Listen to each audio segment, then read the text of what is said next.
Hello, and welcome to Making Comics and Art, episode 387. One new item.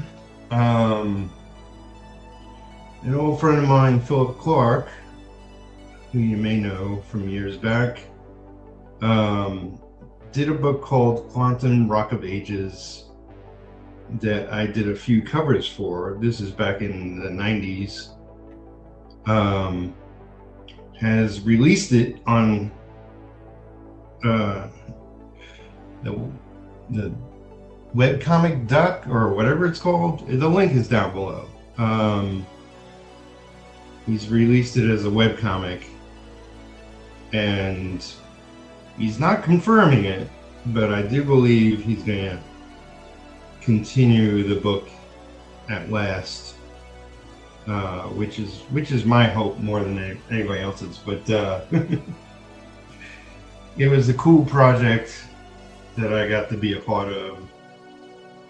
We used to have meetings back in New York at Hooters once in a while about the comic, and even though I only inked a couple of covers, I was called there every time. I didn't mind. They had good food. But it's good to see him doing something with it after all this time, and possibly getting back to it. Because, for those that don't know Phil Clark, he's a music guy, and he's been touring and banding and making music and whatnot all these years, among other stuff. But this was, his creation in comic. So definitely would love to see it finished off and then eventually collected. So we'll see. Fingers crossed. In other news, my friend Robbie, who was in a hit and run and had to go for back surgery. Well, he did the surgery, and man, he did physical therapy in hospital and got rave reviews, like he was climbing stairs in right after the surgery, and just insane. Like he calls himself pig-headed or bullheaded, and all he wants to do is everything, but he is going to be lacking in energy and definitely has a lot of healing ahead of him. Technically, officially, he's going to be out of work for 6 months, so it's going to take that long. He had 29 stitches, so it's nothing to sneeze at. Because he had like back surgery before the accident, and then the accident only amplified everything. So he's seriously like the Bionic Man now.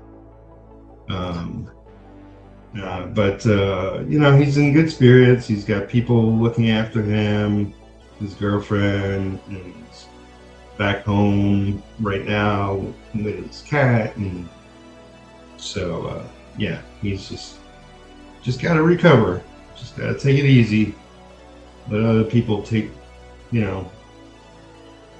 on the burden of taking care of him and all that. But he's got a GoFundMe, which is down below, if you want to contribute, because he will be out of work for a long time. And I definitely plan to sell some more art and contribute to it myself. Other than that, there's still the GoFundMe for my friend Chrissy, who's still looking for a job. Her and her son don't want to lose their apartment. And then there's a whole bunch of crowdfunding links and just people's social links down below. You can go check out, as well as my own. If you don't follow me everywhere, you can find me in various places. Essentially, if you type in my name and Google me, you'll find me everywhere. Which isn't true of everyone. But yeah, that's cool. You got a Google couple name. Although a lot of things that pop up like confuse me and my brother, like some things, you know, he did that my name is listed to and whatnot. But speaking of my brother, he's on the TikToks now. Like I've been on there a little while, months at this point, and he just joined. Well, he might have joined a while back, but he just started adding videos and whatnot to it. So you can see him there. I know he just did an interview on somebody's show on TikTok. So help the guy out, you know. He's got a Painkiller Jane Kickstarter coming up. It's the 30th anniversary of the character that him and Joe Quesada created. So that should be cool. I know there's like comic news I'm forgetting, but I don't know. There's a lot of stuff going on. Yeah, the last I seen was Japan manga company. They cut ties with Marvel because they were releasing their manga, and something about the Transformer universe. Oh, they got Mask. Is that do you know the name of the publisher, or is it just a it's Robert Kirkman's his brand of Image, whatever that's called. Oh, Skybound? Yeah. And oh yeah, and David Finch, he finally got to announce his project. I can't think of what it is, but it looks pretty cool. The art looks cool. You talking about Skinbreaker? Nope. It's something else that he's been working on since he got done with Skinbreaker. Which has only been a little while. Yeah, he hinted at something. I haven't watched this show recently. So, yeah, he was talking about it. He said he had the Sandra Hope was inking them, and that's all he could say. Oh, right. Yeah, I did catch that. Yeah. I look forward to whatever it is. I'd love to see him. Yeah, I might have heard him talk about that, but I forget what the project is. The artwork looks great, of course. Yeah, I love to see him on a regular book, but it's probably another miniseries, maybe. I don't know. We'll find out. I was actually watching an older episode of his with Brian Stelfreeze. Oh yeah. Where they were painting. Brian's like a phenomenal artist. Has almost a it's a graphic simplistic style, but you know, I mean, like it's really good. Yeah, he was showing some of his paintings on that stream, or Dave was, and yeah, they look pretty mind-blowing.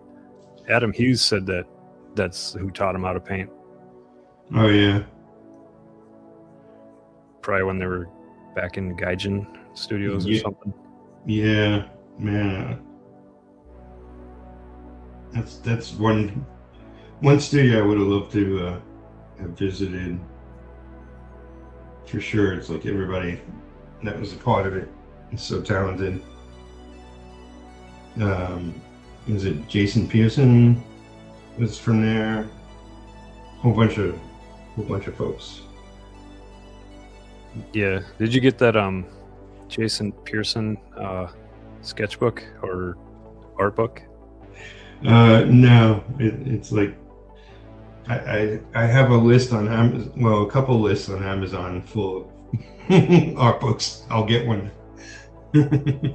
Yeah, I know. I remember wanting to get a bunch of them before, and then like later on, I become an adult and I got a job. I could afford them, and then it's like, man, I think I have too many now. Yeah, I mean, it's like it's definitely all inspiration. At the same time, if you go broke buying them, then you're not in good shape. So, Yeah. You know, it's like I had a big collection back when I lived, still lived in New York. When I moved from New York to where I am now is Kentucky, I gave everything away. Oh.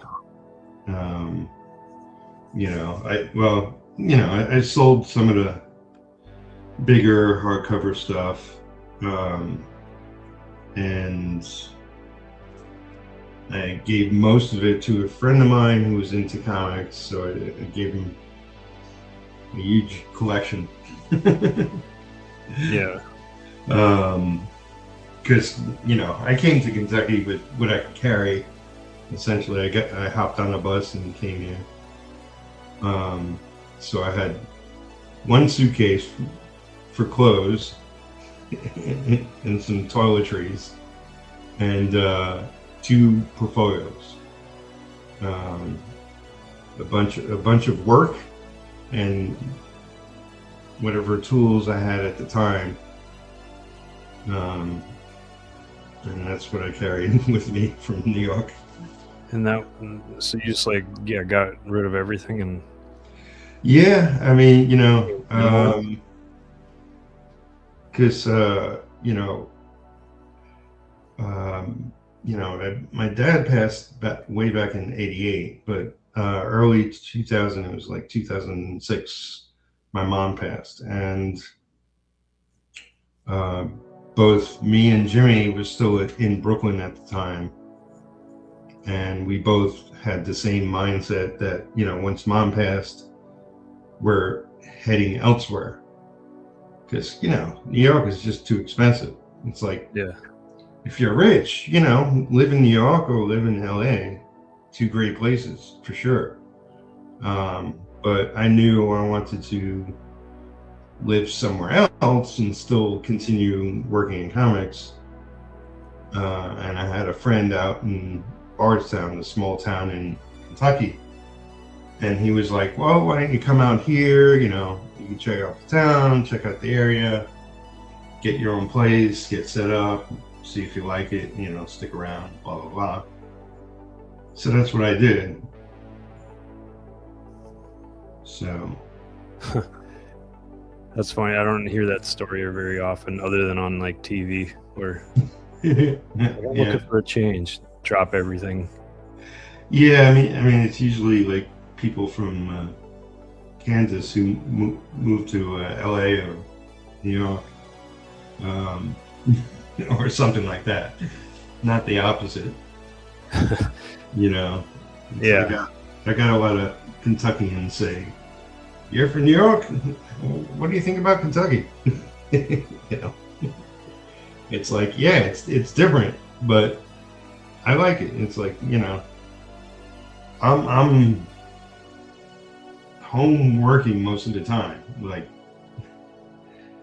it's nice to go out and just, it be more of a just nature around me, and slow, as opposed to New York, which is everything's fast. So it's like, It works for me. And you've been there since 20 years? Yeah, give or take. I did go back to New York for, I guess it was less than a year. It's like, because I was in Bardstown for 2 years. I think after that, I went to New York for less than a year. Or no, from Bardstown, I went to Virginia for a little while, and then back in New York. Then I wound up in Louisville. I actually had a job at the Cheesecake Factory for a while. I really liked it. I liked the area of Louisville I was in, but I was living in this woman's house that essentially rented out rooms. So she was kind of rich, and it was a nice neighborhood. If you don't know Louisville, there's like really bad parts of it. Like, it's almost like New York in a way. There's really nice neighborhoods and there's really sketchy neighborhoods. Okay. And so I was in a really nice neighborhood, but not because I could afford it necessarily.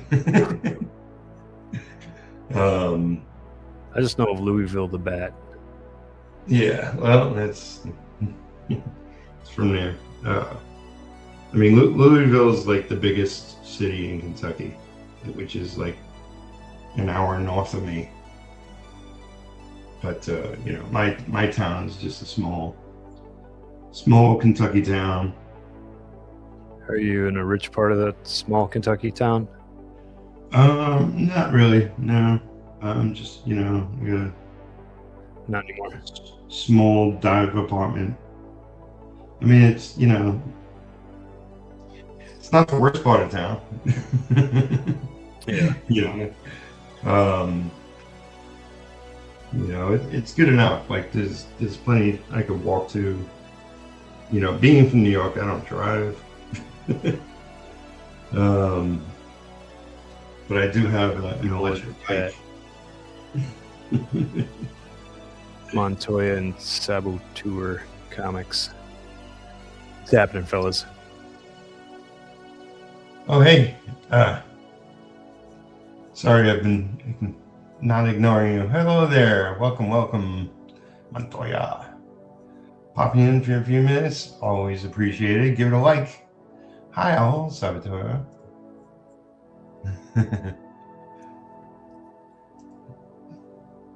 Louisville is nice. See? He knows. Aloha.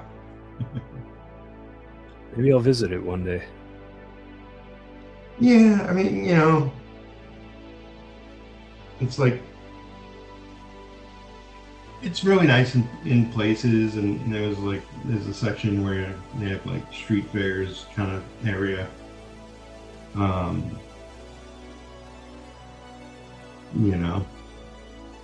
mean, if you're looking to vacation and go somewhere great, maybe it's not Louisville, but Yeah. it's definitely parts of it are nice. Since bats come from there, is that like a pretty big baseball place? Louisville? Yeah. And shows in you're from Fargo, right? Yeah. Saboteur. Yeah. Stay only here. Yeah, baseball is big there. Basketball is big there. It's sports in general. Yeah, I'm not necessarily like a sports guy, so. Yeah, me neither. Sometimes I don't know, something happens where it gets my attention that Gina Carano and Ronda Rousey, like, Yeah. I might go to my friends and watch that. Yeah, I mean, that's the only way I can get into sports. Is like if I have close friends that are following teams or players or whatever, and like when I was in New York, I was like part of a community at one point in Staten Island, and they were big into watching the Super Bowl. So we like there was literally like I think 30 of us watching the game, and a lot of them made food, and we all had drinks, and it was a great time. It's nice. Like I could follow it because like the people I were with were like just essentially telling me what's going on screen, Yeah. It's like this is a player to follow, and this is why, and give me all the deets. Yeah, I don't really know much about football either. Yeah, I've only seen one game that I remember. I mean, I'm sure my father took me to probably more baseball when I was younger, but I don't really remember. But I went with a friend of mine, this guy Dave Ryan, to go see one of the New York Giants games. This is years and years ago. It's the first football game I actually went and seen in person. It was okay. Like the game was okay. It wasn't anything outstanding, but it was great to see it in person. Yeah, I noticed that with like even baseball. Like when I watch that on TV, it's pretty boring. But then I watched it live, and I don't know. It was actually fun. Yeah, I mean, it makes a difference. It's like, the difference between seeing a music concert on TV or watching it in person. It's like, I've seen Billy Joel and Elton John live appearances, on cable or whatever. But I've also went to Madison Square Garden and seen both of them at the same time. And it was amazing. No big deal now. It was great. Mind you, the seats I had weren't so great.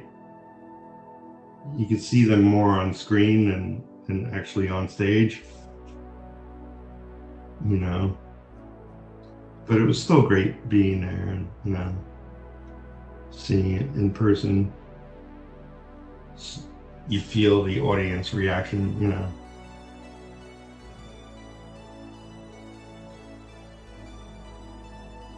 I only seen their concerts live on TV. Wait, not live, but I've seen them on TV.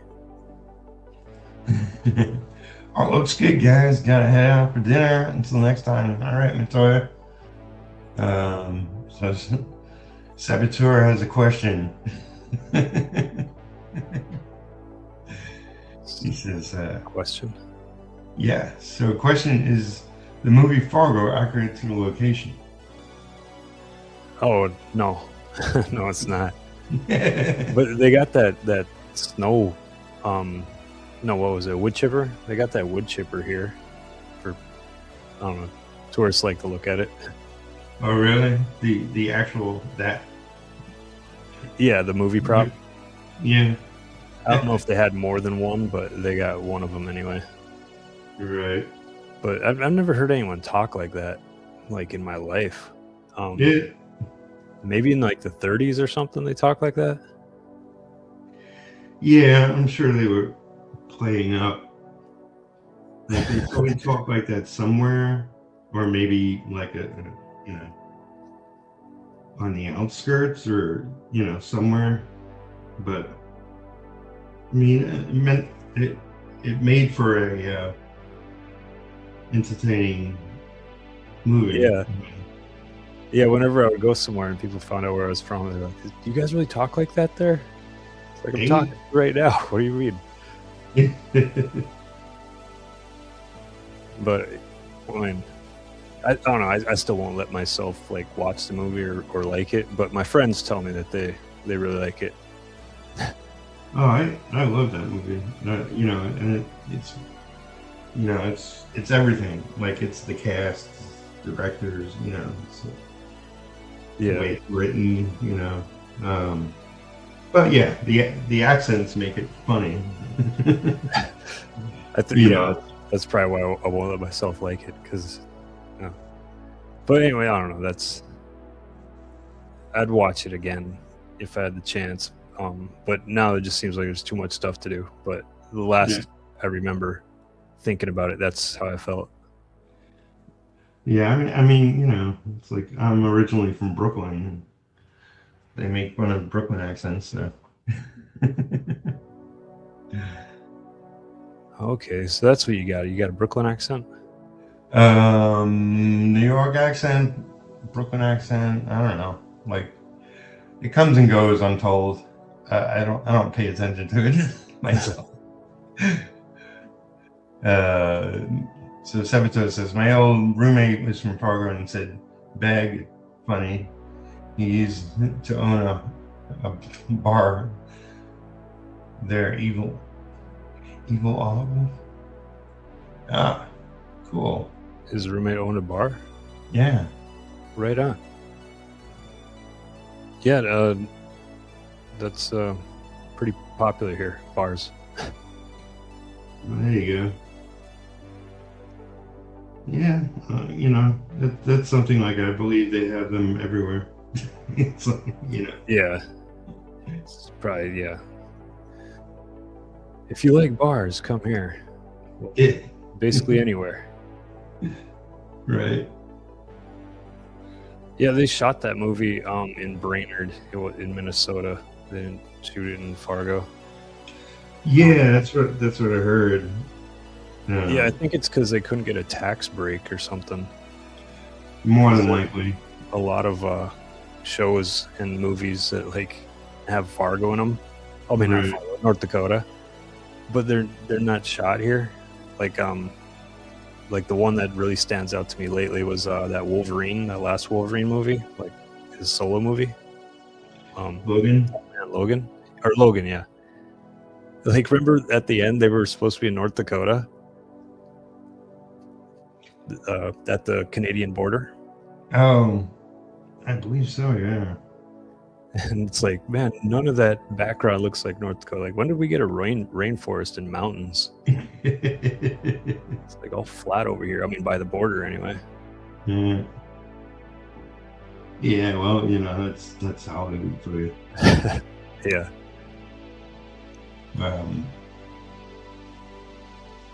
Here, everything is about tax breaks for them. That's why Georgia became popular to film stuff in. But even that now is more expensive, so they're looking elsewhere. I don't know.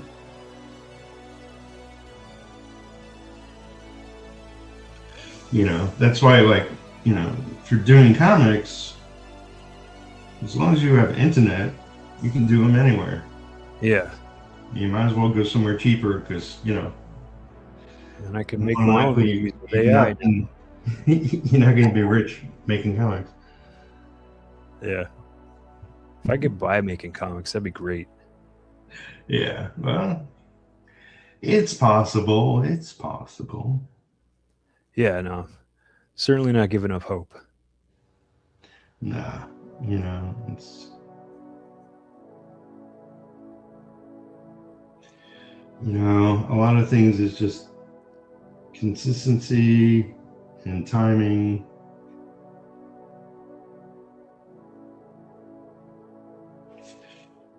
Oh, I did know a little. So Richard Friend,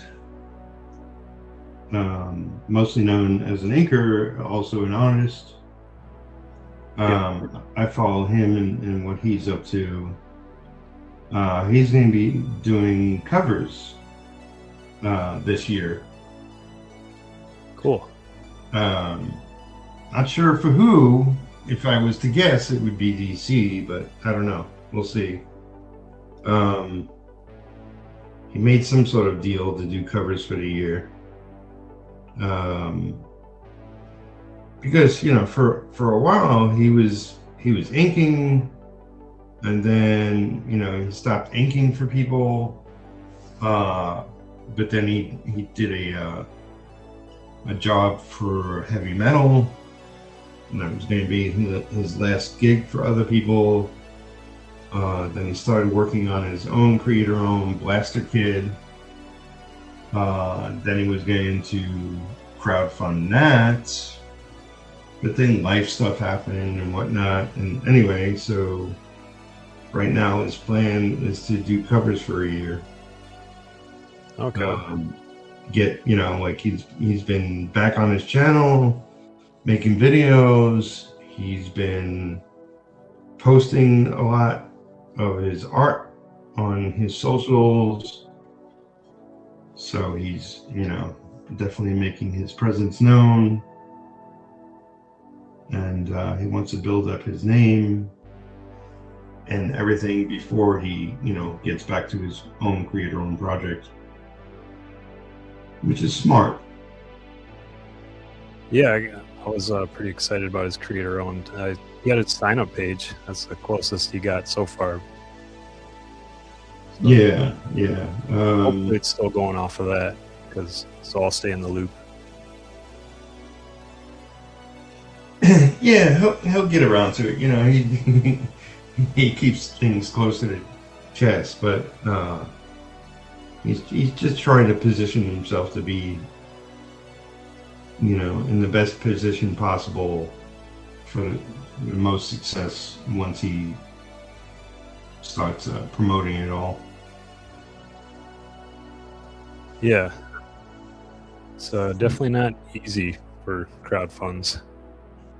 No, I mean, it's not as easy as it was like even just 5 years ago, but people are still, there's still people out there making some really good money on it. So I believe,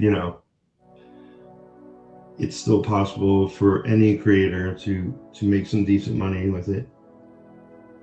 Yeah, just keeping at it.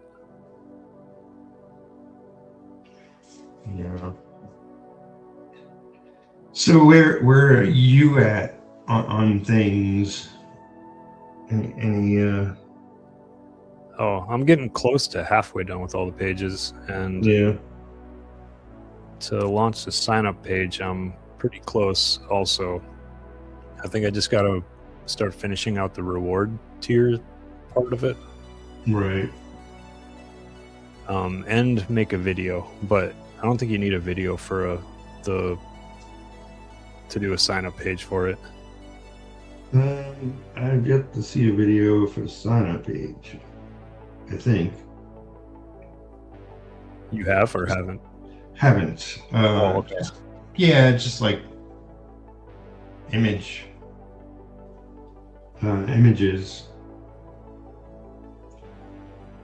Yeah. And then to get the sign-up page, I guess you gotta do the whole fill out everything like it's a real it's a running campaign, so then they could look at it and approve it or not.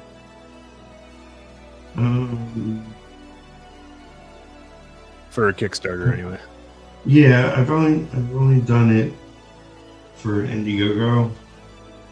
I did a sign-up page for Indiegogo, and this was a couple of years back, maybe, or longer, I forget.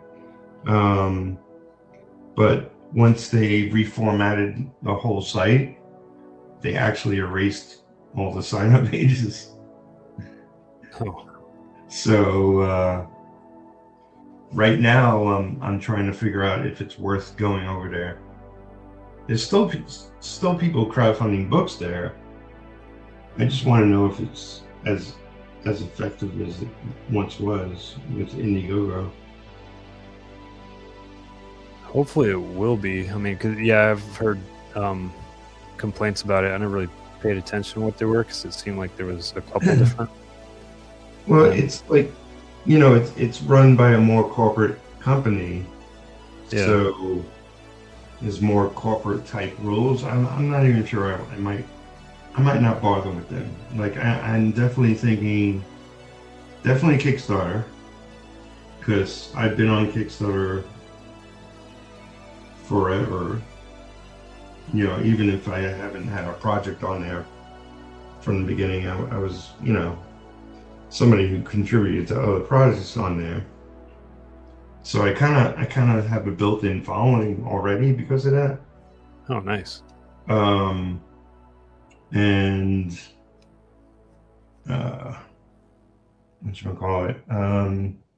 The other one is Fund My Comic is like a lot of independent comic self-publishers and small publishers go there. So if not Indiegogo, I'll go Fund My Comic. Yeah, I was on Fund My Comic. I had my Occult Descent Volume 1 on there. Yeah. They got no action. I would link to it. So anyway, I recently just took it off because I'm going to have it as like a tier, a catch-up tier. Right. So then nobody gets confused and tries, and then they'd have to pay like shipping twice. Right. But yeah, those seem like the main ones. I've heard of other ones. I think I backed a book on Zoop, but I still haven't got it. Zoop is more like, you see bigger names on there, right? Yeah. Like there's a book, there's a 5-issue miniseries I'm working on called Designated, and Designated is on Crowdfunder without an E at the end. Like it's just an R instead of an ER. Okay. And that's another site. I don't necessarily see the advantage of being on there, but the writer creator of the project wants a crowdfund on there. So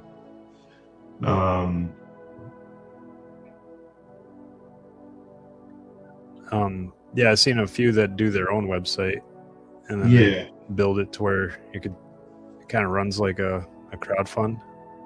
Yeah, there's more people doing that, which is, it's smart if you know what you're doing. Yeah, exactly. If you know what you're doing. But there's definitely more crowdfunder type sites. Not necessarily a better thing. Like, you have to build your audience wherever you are. Yeah, that's the thing. So you got a great product, or you think you do, but no one to tell it to. Yeah, I mean, like the core of being independent is that you promote yourself.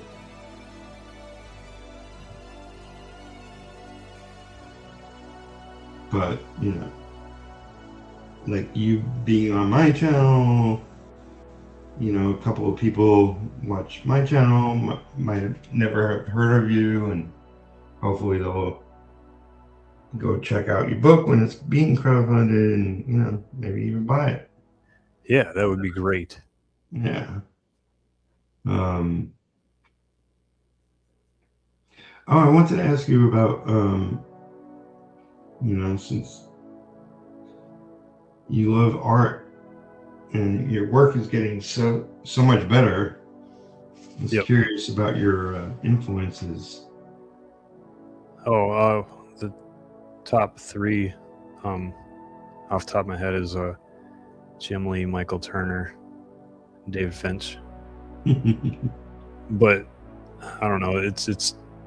I feel like I've taken from a lot of those guys. Like lately, Travis Charest and Joe Mad, also, Right. and Silvestri. Yeah, Silvestri is up there too. Yeah.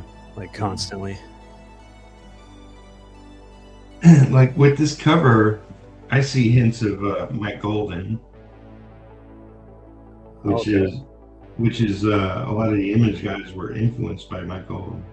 Yeah, maybe through that way. Because I'm aware of him, and I looked at his stuff, but I haven't really like got in depth and like studied and like drew what he did as Right. like I did for all the other guys. Yeah, but like knowing this, you know, I this is only a recent thing I know. Like within the last year or two, or whatever. But thinking about like Jim Lee's work while back when he was on the X-Men, it's like, yeah, I kind of see the influence now, you know. Oh, okay, yeah. And definitely like there's parts of this cover for sure like that remind me of that. That's cool. Because Mike Golden did Nam, so it's like the gloves and even the gun, like, you know, little details kind of look like. I mean, you know, I guess you could really say anybody who does gloves or guns or whatever, you know. Everybody does it the same, you know. Yeah, for the gloves, I kept jumping different comics to see how these guys would do it. Like there was I was looking at the Superman Batman that Michael Turner did, and how he did Batman's gloves, and then I went and looked at Jim Lee, how he did gloves, and it looked pretty close to J. Scott Campbell. So I was like, I'll just stick with that for now. Give all the gloves that seam line or whatever. Right. So yeah, the gloves might change a few times during the comic. Well, you know, I'm sure it will change a lot because you'll continue to evolve and grow, like, you know, as you have more books under your belt, it will become more and more your style, you know, things you stick with, or, you know, things you develop on your own. Yeah, you know, I'll blame it on that if like somebody doesn't look different from one page to the next. That's the toughest thing, like keeping characters looking the same. Yeah, like, you know, I know people do character turnarounds for that, right? And like that's, I don't know, maybe at some point I'll do it, but I don't know, that's just not me. It's like I just draw right on the board. Well, I mean, I still have sketchbooks, but I mean, those are like helpful. Like, you know, you do have other people doing covers for you or pinups, or Mitch is doing one, right? And yeah, then I'm doing one, and then I did that one that you're inking. Right. I think that's it. Oh, okay. Because, like, you know, I've had, I don't even have one book out, and I have had, I don't know how many people at this point do like just drawings of my character. And, cool. And people ask me all the time, and I should really put together a folder of, like, you know, all the good shots of my character, as well as, you know, color one or two of them, so that, you know specifically like how he's should look. Because even the artist I got to draw the first issue of my book, you know, it's his take on what I showed him initially, and it's pretty, you know, it's pretty close to how I want to do them, but not exactly, you know, because everybody, you know, goes with their own certain techniques and whatnot, which can really change. You know, like I'm sure, like if you looked at all the issues of Hulk, like it's still the same character, but such diverse looks, you know, by all the different artists who drew him over the years. You know. Yeah, a couple of my favorites are I'm looking at Todd McFarlane's Hulk. He's a crazy looking Hulk, but I mean it's a pretty cool comic. Yeah. And then that Immortal Hulk guy, Joe Bennett, I think his name is. I think so. Yeah, I've been looking at those more recently. Yeah. But yeah, the same guy, all the main things were there, but they all did them differently. Yeah.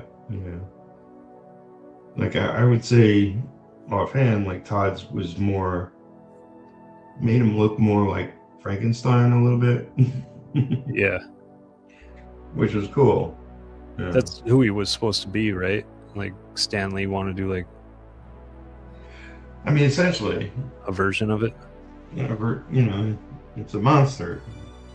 You know, Frankenstein's a monster. Yeah. But this one has problems because he can turn it back into a man.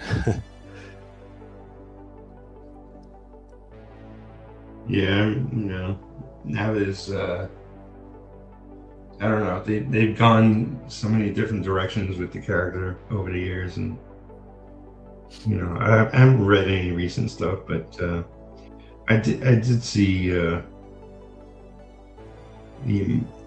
Immortal Hulk. Now they got, I don't know, some Cosmic Hulk. I don't know, whatever the hell they're doing with them now.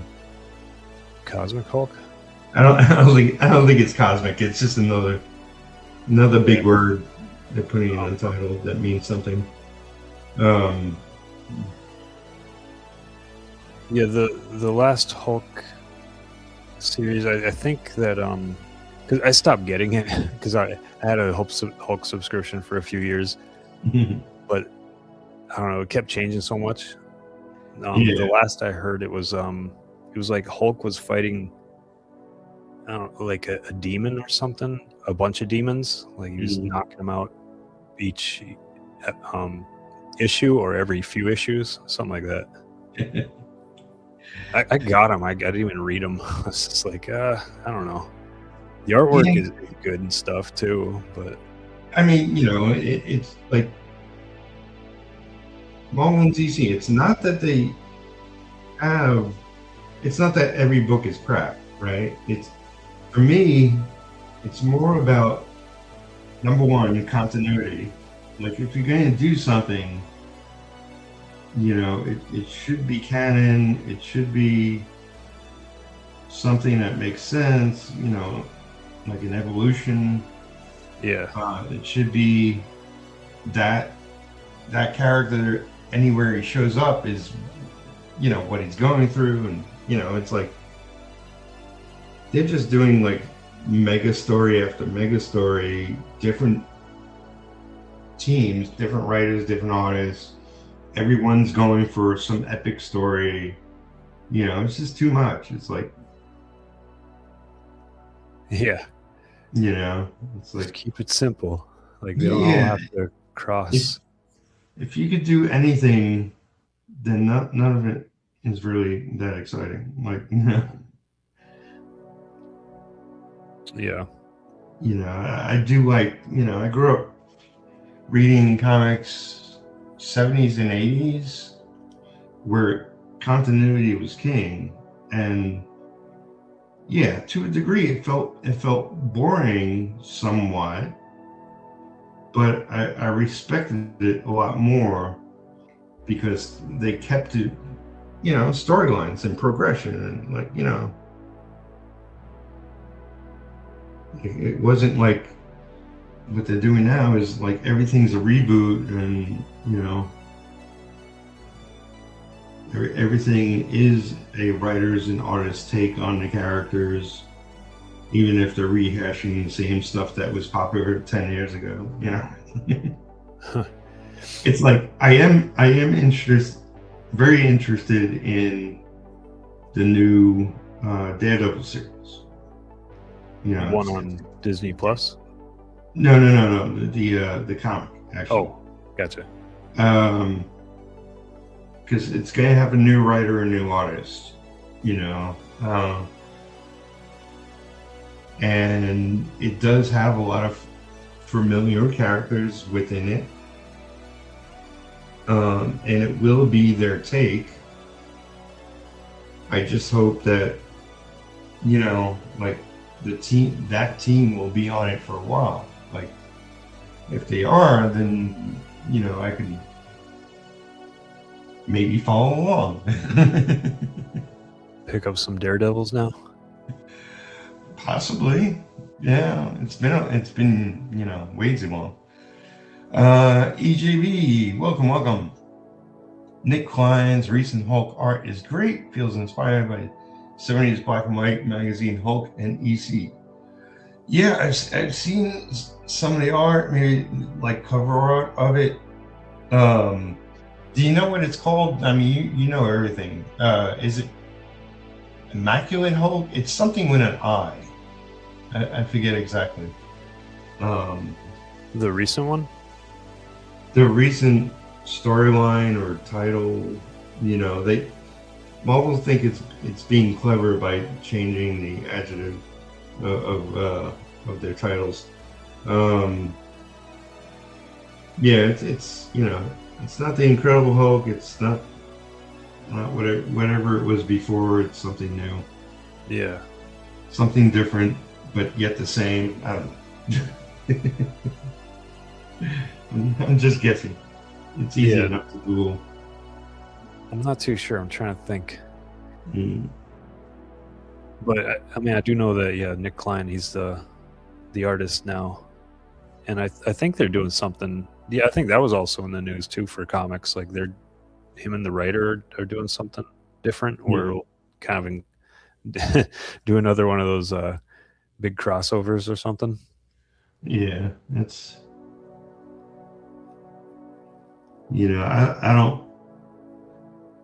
I don't follow much because I already have like 100 books on my shelf that I haven't read yet. But I just want to sink my teeth into a series that potentially is good, that is its own thing, a character or characters I could follow, characters that I know, storyline. There we go. Infernal Hulk, that's what it is. Infernal Hulk. Yeah, so Hulk goes to hell, I don't know, something. Yeah, I think that's where he's like fighting a demon or something. That makes like sense. Every comic. I'm pretty sure it was something like that. And I was just flipping through them, and I was just like, all right, well, I'll take it. And then I thought I would read them, but then I didn't, and I'm like, I'm just spending money and not even enjoying this. Yeah. I mean, other than looking at the art and just like, oh wow, that's pretty cool how this guy uses shadows here and stuff like that. Yeah, but it still looked really cool. Looked a little, Bernie Wrightson-ish. Definitely looked fun. I read a lot of Hulk. I wouldn't say, he's my favorite character. Daredevil, like, he's a street superhero, so I'm curious. Potentially it is something sort of down to earth I can read, get into, Yeah. Do you know who the writer is or who the team is? It's Stephanie, I forget her last name. It's she's done a bunch of stuff. She's done comic books. She's done stuff outside of comic books. She has a good track record of stuff. And she has said that, you know, she'll be on the title for a long time. Oh, cool. If Marvel lets her, you know, like her and the artist are committed to a long run. Yeah. So potentially it might happen, you know. It's like, you know, there's definitely a lot of exciting things happening over at DC now. And, you know, if Marvel wants to be competition, it's got to start doing some things right. So. Yeah, I don't know too much. I haven't, like, the last Marvel comic I was getting was that Hulk, and I discontinued that probably like 4 or 5 months ago. Right. But yeah, so I don't really know what's going on with Marvel and DC other than what Rob Liefeld says on his podcast. But he's saying basically the same thing that what you said. Like, DC is like doing new things, they're shaking things up and getting a lot of new readers or something. Yeah. Or a lot of regular readers, I don't know. You know, it's the same difference. It's like I've been through centuries of Marvel and DC of them doing things, you know, and it's like they go through their phases, and maybe both companies to a certain extent are waking up, you know.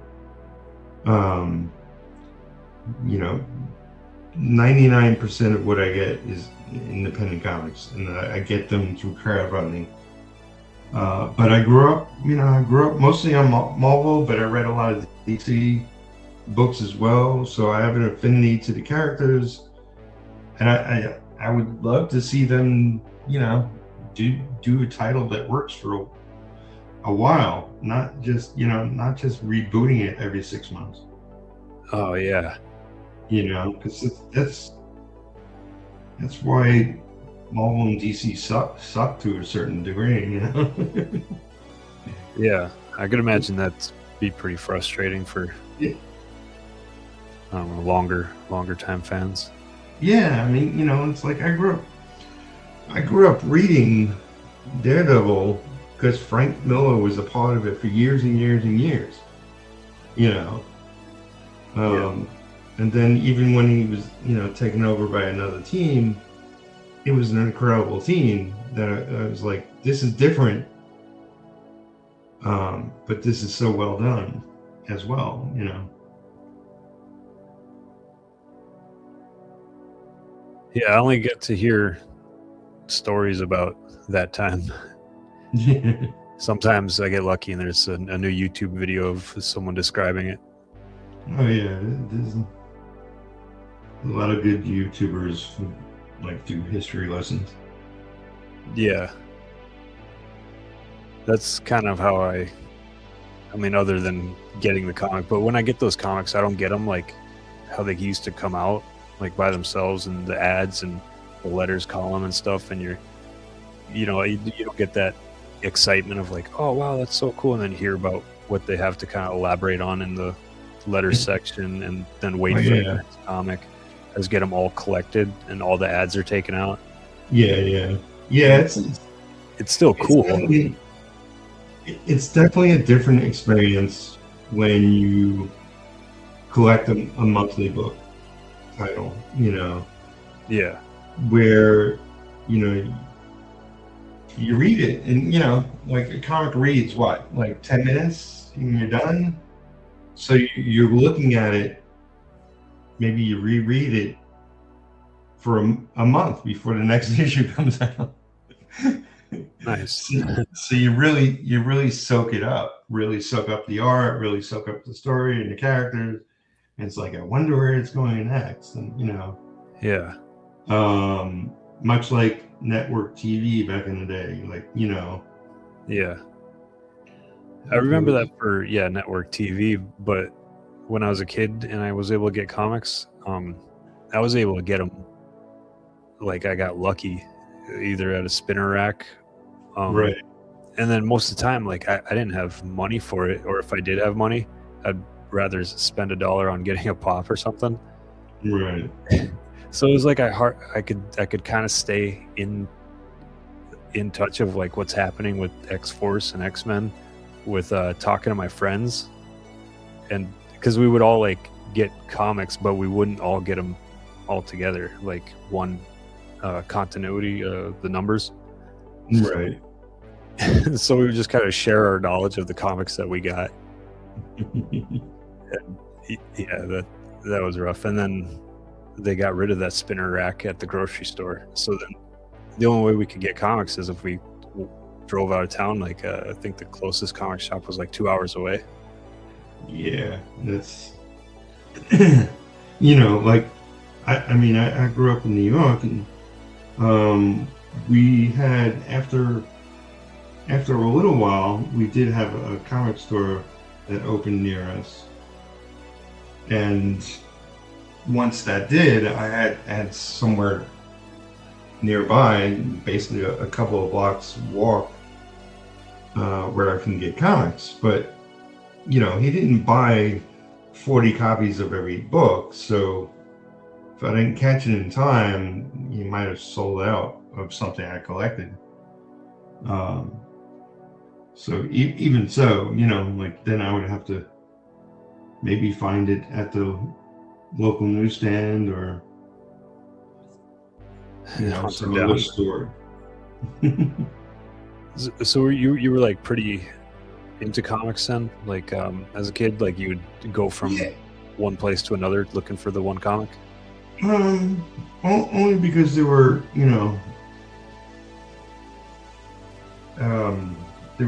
definitely like I only knew one local comic store near me in Brooklyn.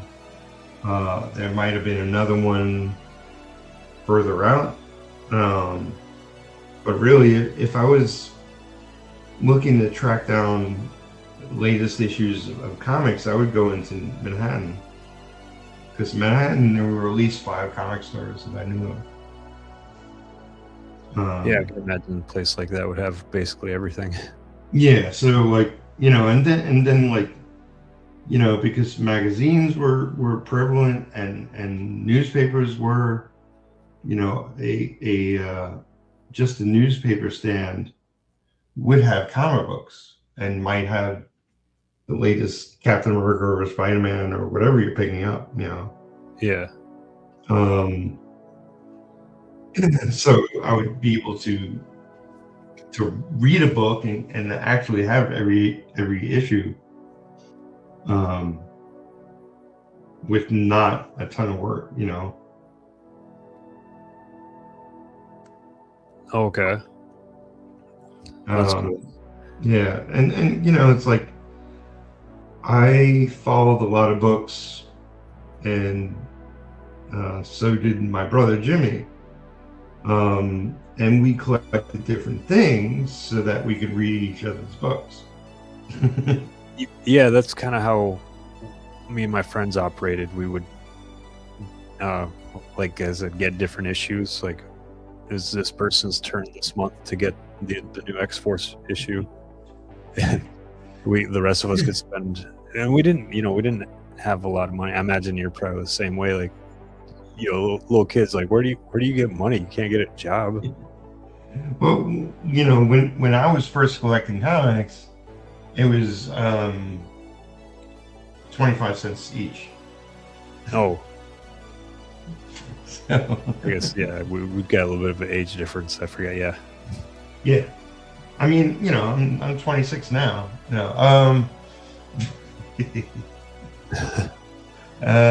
Meadow, good evening, artist. Looking good. Thank you. Welcome to the channel. Like and subscribe if you haven't already. Yeah, I'll be 63 in April. 25-cent comics, man. That must have been awesome. Yeah, it was like four for $1. It was excellent. Yeah, I thought like from when I was getting comics, it was $1.25, somewhere $1.25 at that time. Yeah, I mean that was expensive. I think it was 15 cents for a long time. It was 25 cents for a long time. Then it was like 50 cents, 75 cents, $1.25. You know, like it progressed shorter spans of time. Yeah. And the price kept going up. But yeah, initially, I remember going to a comic store with a couple of bucks and picking up like 8 books. You know, it's like it was great. Yeah, that's awesome. And you know, with me and my brother, it's like I don't think it was a plan that we picked up different things that we were both into comics. We were just both into different comics.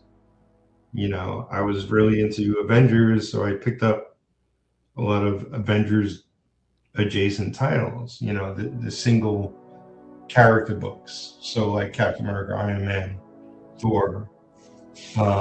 He was really into Conan and other things, you know.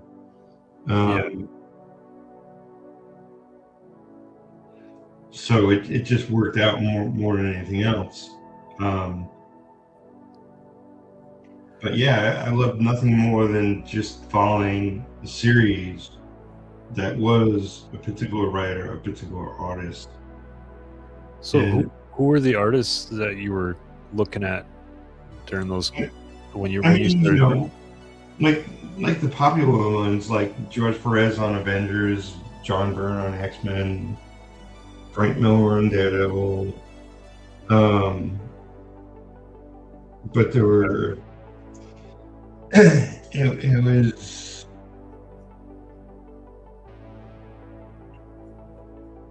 Russ Andrew was also on Spider-Man. You know, there was all this second tier artists, the older books. Like I forget if it was me or my brother, but we picked up Invaders when that was a book. And the artist on that made us both giggle. There was an artist called Frank Robbins. Okay. And every character he drew, every arm, every leg was consistently not straight. So it looked like every character was palsy, or like, you know, it was like I mean, like looking at it later, it's like, oh, I see what he's doing. Like he's making them, you know, not just stand there stiff. Like every character is some going through some sort of action, going through, you know, but the way he drew it just made it look really funny, goofy. Yeah, that was Frank Robbins, he said? Frank Robbins on Invaders, which was you know, Submariner, Human Torch, the original Human Torch. Is Cap in it? Yeah, I believe Cap and some other characters that showed up. Spitfire, maybe. And he was just going for more like dynamic stuff. Yeah, but I mean, there's dynamic and there's goofy looking. Yeah, a little too far. Yeah, it's like every joint was bent and it just looked like they were, yeah. If you look at it, you'll see. That's funny. Yeah, I'll have to go look that up later. Because that I remember hearing, and I heard this for years, but I just never really tried applying it. I guess I don't know. Sometimes I think I'm a little bit of a slow learner, but that Todd McFarlane video or meeting comic book greats. Right. He was saying, like, you want to, like, he called it kinking, like you want to kink the hand to break a different plane of the 3D, you know, XYZ axis. And I never really noticed, like, he does that all the time, and I was just like, what does that mean, the 3D? It's like, you just draw 3D. What are you talking about? But yeah, it sounds like that guy was doing that, but went way too exaggerated or something with it. Yeah, you know, it's like, because it's too easy just to draw them safe and standing forward, you know, facing forward, and you know, you want at least hero poses. Like Jim Stranko is great at drawing like superhero poses. Yeah, you know, which is like one leg forward, one leg back, one arm forward, one arm back, you know, or heroic type poses, or, you know, yeah, that Marvel method, the Marvel way, or whatever. Yeah, I mean, you know, he was around in the earlier days, and he sort of created all that. You know, he did a book, The History of Marvel Comics. Actually 2 volumes of that, I think. You know, Jim Stranko's like one of those guys that did maybe a dozen comics. You know, like a small amount of comics. Oh, he didn't stick around too long? Well, he did so many different things in his life. You know, I mean, writing The History of Marvel Comics, volume 1 and 2 was part of that, but he was doing a magazine at one point called Premiere Magazine, I believe. Okay. Which was comics, but it was also movies and other things. It was a phenomenal magazine. Like, he had a graphic design background, and you could tell in his work and the way he designs covers and comic pages. Yeah. That, you know, like, he has a real understanding of graphics. And, you know, like, at one point, I think he wanted to get into sports. He wanted to become Houdini, like so many different things. Yeah, I think I remember hearing someone said he was a magician. Yeah, that was earlier in his career. Oh, okay.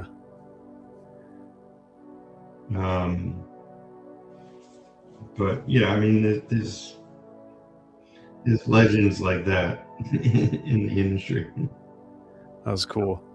It's funny how there's like some comic book guys are like so huge, but they only have, like, you know, you wouldn't spend too much money if you got all their comics. Yeah. Like Travis Schrey, I'm thinking of. yeah. I mean, but he's, you know, just amazing. Joe Quesada is another one. Like, he hasn't done that many comics.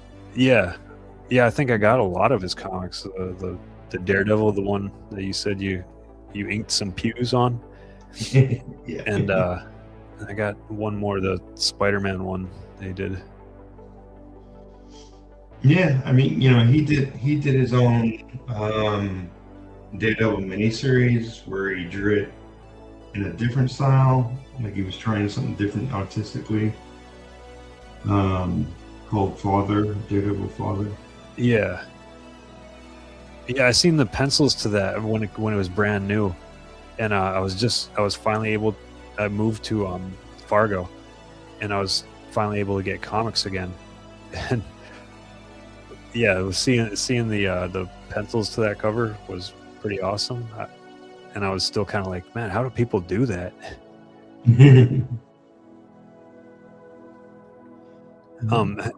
Like, did when you got into the industry, did you have to, like, go around and show portfolios, or was it just that time that you, like, right like your brother was just like, hey, help us to Well, I mean, I started by assisting my brother because he was inking however many books.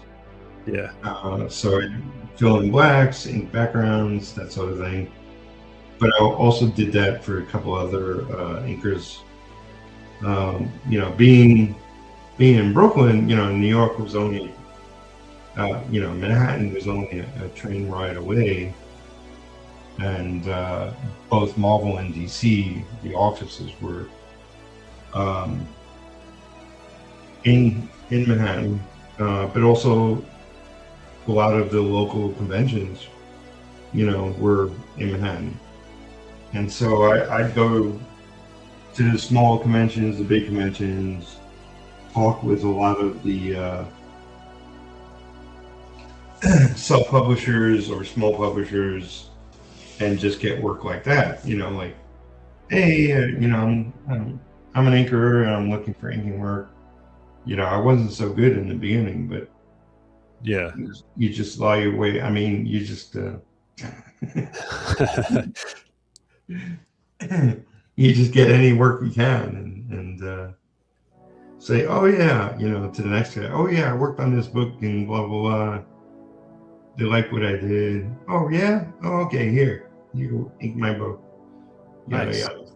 This is before the internet, before like proof would be on display the next day.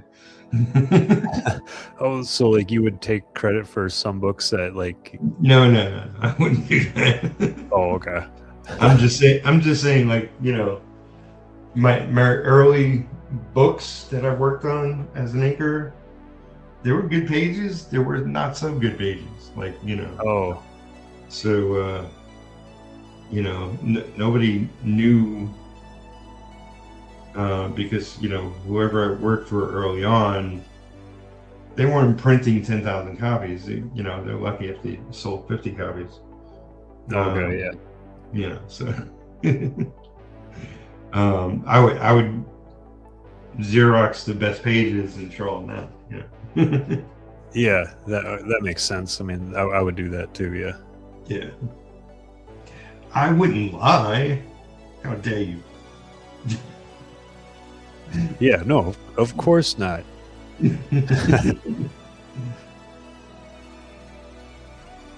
My one friend, I remember we were going to conventions together and bringing our portfolios and stuff, and he was always like right on the cusp of like breaking in, and he was telling me like, oh yeah, he was like interested in my work. He told me to email him some more stuff later, and then he asked me, how long does it take you to do these pages? He's like, these ones, it took me like 2 weeks. It was just a few pages. I was like, why did you do that? Like, well, I just don't want to get the work, and then I won't be able to do it. I'm thinking, like, I guess I'm glad I wasn't in that situation, because I would easily say I could do a page a day, even though that wouldn't be true. Yeah, I mean, obviously a lot of people that did portfolios, samples, would spend much longer than they would on actual work. Yeah. But, like, people aren't stupid. Like, they would know that just, like, oh, this is incredible work, but they took a week on a piece or whatever, like, comics is all about what you can do in a deadline, not necessarily what you can do if you have forever to work on it. Yeah, exactly. So is what not it is. For weekly or monthlies anyway. Yeah, especially. I mean, but like if you were like me, just getting work wherever possible, I did a ton of independent work, and it was more like, as you can finish it, Because at best, some independent publishers would put out 2 or 3 books a year, whatever. Yeah. They wouldn't even have like a bi-monthly book. Yeah, that's one thing that I'm glad that I missed out on when I was younger. Like, I knew about the comics, like Pitt and all the popular Youngblood, all that.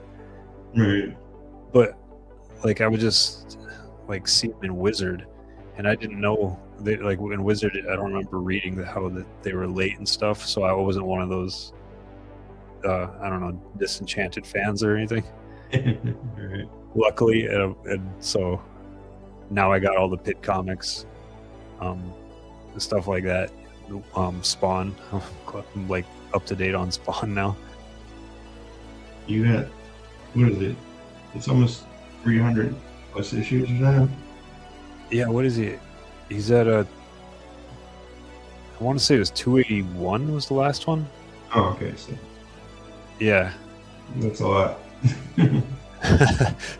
Yeah, that is a ton. I started reading with Todd. He's got all the other books now, right? You mean the rest of the Spawn universe, or? Yeah, I mean, if everything he's ever released, if you add it all up, it's more than just the Spawn title. He's done Sam and Twitch. He's done. Oh yeah. Evangeline, was that his or Rob's? No, that was Rob's. But now he's doing, my brother writes the Gunslinger one. Oh, that's right. And I know he's got other titles. I just forget what the other books are called, but I think there's Tales of Gunslinger now, and the regular Gunslinger, Scorch, King Spawn. Like outside of Spawn, he's got other titles, like other books. It might be part of the Spawn universe, but I don't know what they're called. But but yeah, I mean, he's like any wing of Image, like Silvestri, he's done Cyberforce, but he's also done 100 other titles, Yeah. And Robert Kirkman is the newest edition partner, but he's got a bunch of titles, besides Walking Dead and Invincible and whatever. Yeah, I mean, comics are fun. Yeah, they are. I was getting I'm still getting all the Spawn comics. Like I basically only have like independent comics also. Right. Counting if I count Images independent. Right. Yeah. But yeah, so I was getting all the Sam and Twitches. I think they're up on like 20 or 21 now. Right. But I didn't read them, and I was like, I should check one of these out. And I opened up. It was like number 17, and it was pretty interesting. It was basically like some kind of like corporate evil, like they're setting something up to do experiments on people, and it's a mystery too. And I was like, oh wow, this is like more enjoyable than I thought, because when I first opened up the comic, like the word balloons aren't even balloons, they're just like typed out. Right. That was so jarring to me. I was like, man, I'll read this some other time, or maybe I'll cancel it. But then I was like, I'll at least read one title. Right. And I read it and I was like, okay, that was good. Yeah. I'll give it another shot. Right. Yeah.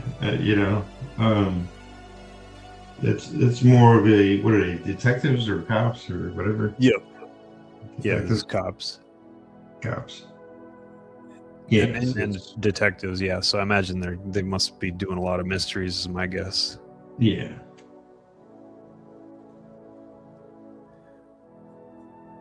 But yeah, that's cool. That comics, every genre you could do. You don't have to just do superheroes. Well, like in Japan, they do comics about everything. Like, if you want to fix your bicycle tire, they got a comic for that. If you want to sell fish for a living, I'm sure they have a comic for that. Yeah, no, you're right. I was surprised. I didn't know that there's this one comic that was so popular. It was about a guy that was fishing. Like, that was his thing. He just would fish, and he was a champion. I found out about that in college. I was like, "What? Really? That's a comic?" Yeah, it's like I watched some sort of special on it or whatever on TV years ago, and there was a comic about the guy and his bicycle. Like, that was the whole comic, Yeah. It was like just random real life stuff or whatever.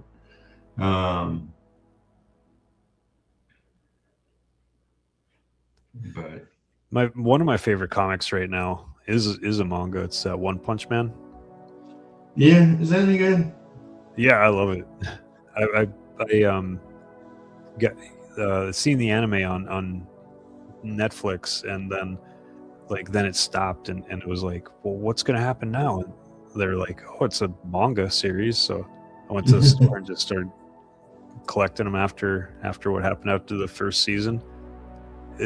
I just like it how like bonkers it is. Like, that guy, he could just completely overpower everything with one punch, but somehow it's just still an entertaining story. Yeah, like if I was 12, I would probably get into it. Not that my tastes are much further along than 12,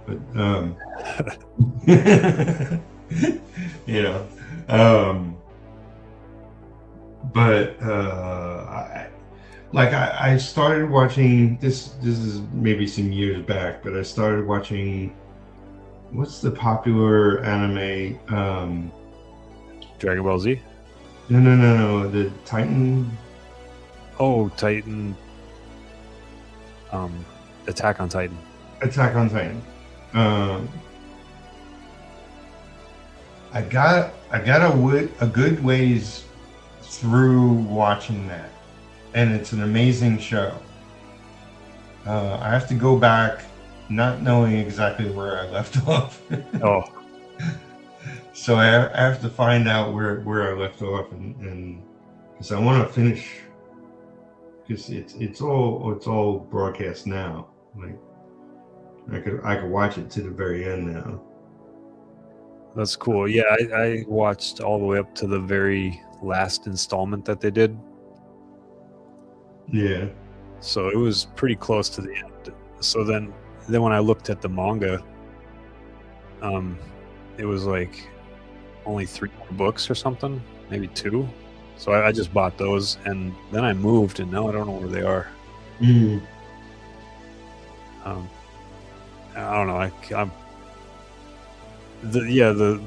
It's definitely one of those kind that, like, I think it would do good if I watched it over again to get like I don't know, refreshed on everything, and then just kind of notice some of the elements that were there, like the clues.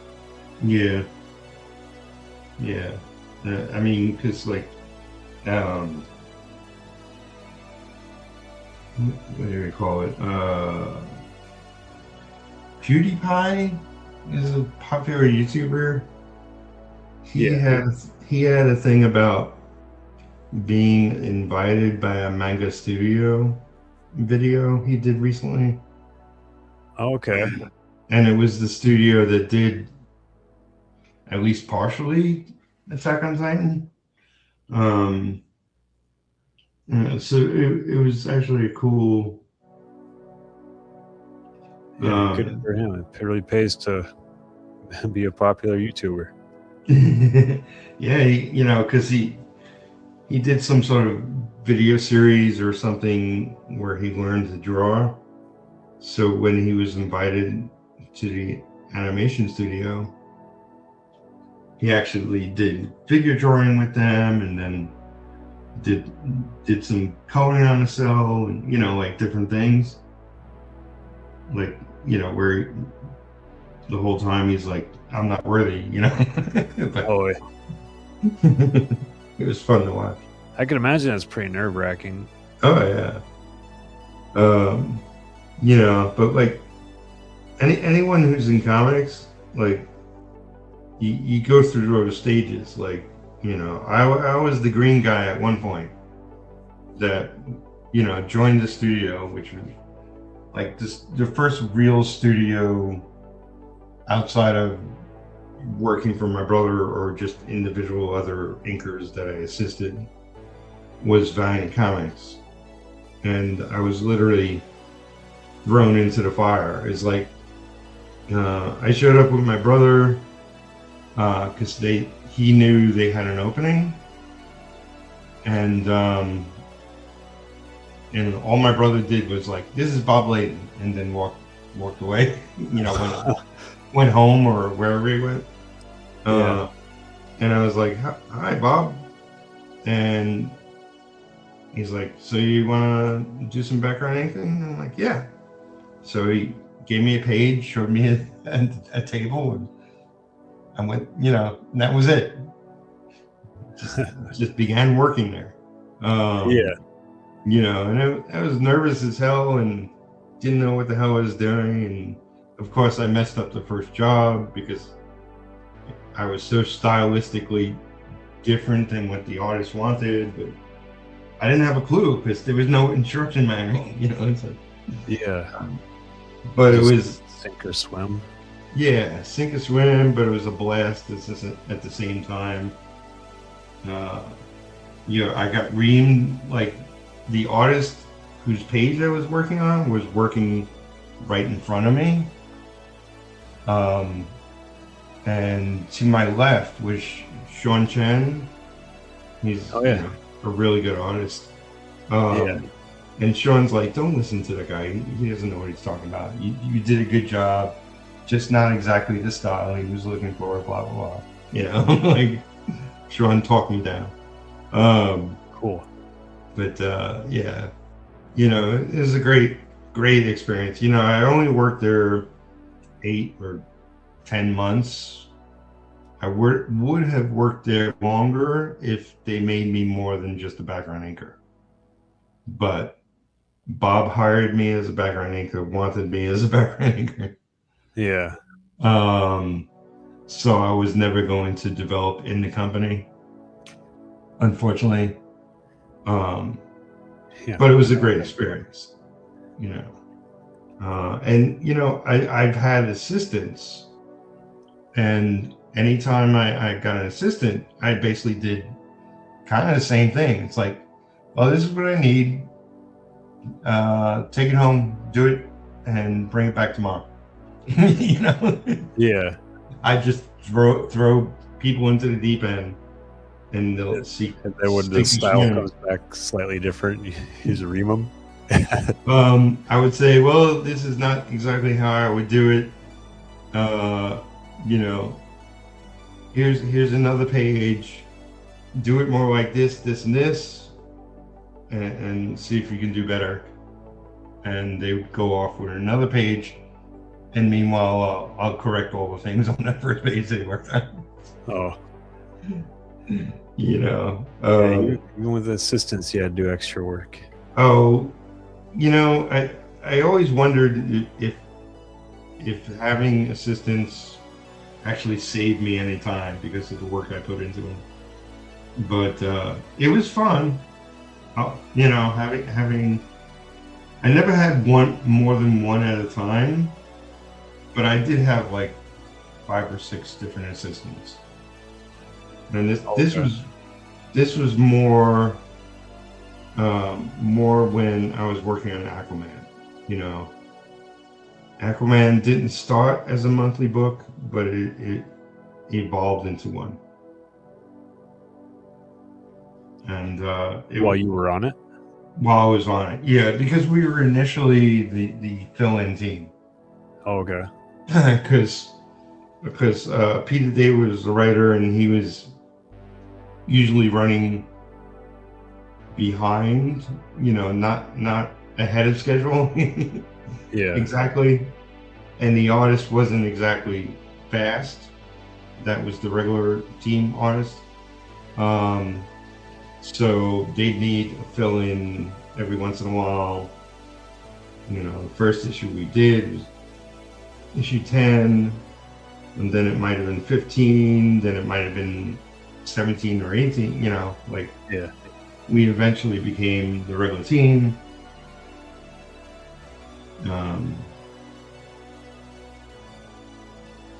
But yeah, so, it's like,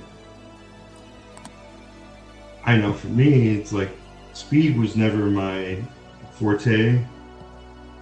It was always, people hire me because of quality over speed, which I don't have a problem with. Okay.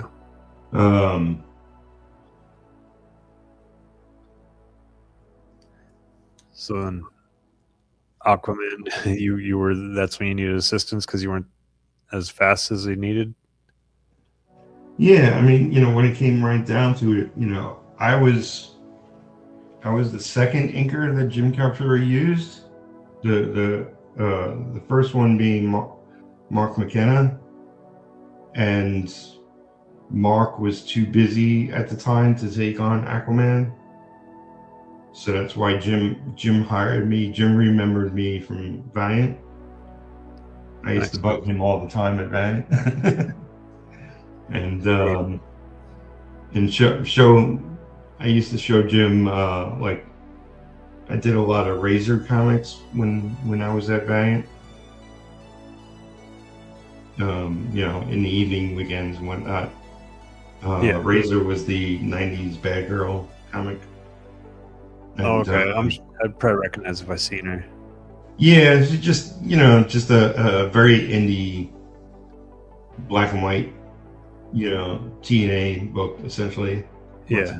Blood sometimes and guts. So anyway, I was showing my work and progression on Razor, because that was my first evolution. Like, I really felt myself grow as an inker while working on that book. And he was impressed enough to give me a shot to work on Aquaman. Because it wasn't, the editor who hired me. It was really Calfuri. What was his last name? Jim Calfuri. Oh, okay. I didn't know he was an editor. Also, I just know him as He's not. He's not. I'm saying him as the penciler was the one who got me hired on the book. Oh, okay, gotcha. Yeah, because he had enough clout being the penciler to say, look, I want an inker on it. My regular guy is too busy. But this Peter guy, he could possibly work out. So I want to give him a shot. And so he FedExed me 2 pages worth of panels. He actually copied from pages that he already drew. Just for me to ink them, to then, for him to see my samples of my inks over his work. Okay, and then he was using the work that he already did for that Aquaman comic. Yeah. So it was like panels he penciled on other pages and whatnot. He collected different panels and put them on 2 different pages. I only inked one of the pages. Brought that into the DC office. That's when the editor told me, well, it's up to Jim. Nice. I'm like, okay, well, I guess you mail it out to Jim and see what he says. So yeah, Jim liked what I did on his work, but it was like, initially it was me and him on the phone going over every page, every panel. Me asking him stylistically, what are you looking for here? What are you looking for there? It was very much his work, super, super tight. And it was strictly embellishing. What do you mean by embellishing? Thickness of the line. Oh, okay. You know, it was really like, I didn't change a thing. I added every last detail he put on the page and only really punched things up. So, you know, I definitely did my job as an inker and exactly what he was looking for. Cool. And, you know, so that continued for 3 years, and then I went off to Marvel. Was there for like 4 years, and then been independent this or that ever since. That I think I told you I got your Blood Force inked work like hanging up behind me. Right. Did you get the pencils? Not yet, no. Yeah. I'll probably get the pencils. I think Mitch was saying, or he made it sound like you'd get the pencils when he sends the comic book also. Oh, okay. Yeah. That makes sense. Yeah. That'd be cool. But yeah, I just like looking at it. You were talking about line thicknesses and stuff, and like how it looks so cool, like it thick to thin. And I don't know, I like there's a bunch of comics there that I like, and I try to copy that with my as much as I can with pencils or if I'm inking. Yeah. But I still got a ways to go. I mean, you know, I really like your work. I made a comment about your coloring, how I love your coloring. Yeah. I will say it's a little overpowering because I love to see the artwork underneath. Yeah. Hey, Rob. Welcome. What you up to? Rob Norton. Hey, Rob. Yeah. Just see you on this side. Yeah, sorry. The overpowering colors. Yeah, I love the colors of the new colors you got for your book. I just think, you know, like my preference is that it doesn't hide the artist's work. You know, yeah, because the coloring is really, really nice. Yeah. But I was looking at a lot of your black and white samples on your Instagram, and it's like the artwork's gorgeous. I don't see it in the colored pages as clearly, you know. Yeah. Well, thanks. Yeah, I kind of, that's kind of a reason why I picked her, because she like overpowered a lot. I thought of it as like I would leave some empty space because I wouldn't know what to do, and I'm like, I'll just root for the colors, see what happens, and then she would do something cool. Right. I was like, okay, cool, yeah, I like this, but I guess because I'm looking at my own black and white stuff, I don't think it's that great. I mean, I could see it's better than where I was before, but I just Oh, you're clearly much better than where you were before. You know, how many years old is the first edition? It got completed in 2022. That's not too long ago, but your work is vastly improved. Thanks. No, and also I started those were like pages that I would use as like submission pages. I would do like a few, like 3 to 5 at a time, and I'd bring them to one big convention a year that I go to. Right. And then I would kind of work on it, and I kind of wouldn't, but I would be mostly working on like what they told me to work on, which was like anatomy and clothing folds and perspective. But I wouldn't be making new pages until like the next con season was coming up. And I would probably do like 9-10 pages a year, I'd say. So some of the drawings in that first edition go back to 2016. That's when it started. Yeah. And still, I mean, definitely. Yeah. At least I'm going in the right direction anyway. Yeah. I mean, like what I say about seeing your artwork as opposed to like seeing the colored pages is the reason why a lot more creators are doing black and white editions, so people can get the comic, like the finished lettered and colored comic, but they can also get like sort of the artist edition, which is the black and white version. Yeah, maybe I'll offer that. I am doing a black and white ash can. There you go. I like the first 24 pages.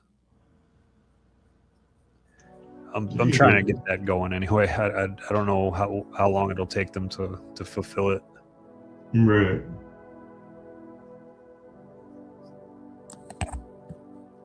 So I don't want to keep you here forever. We have been going.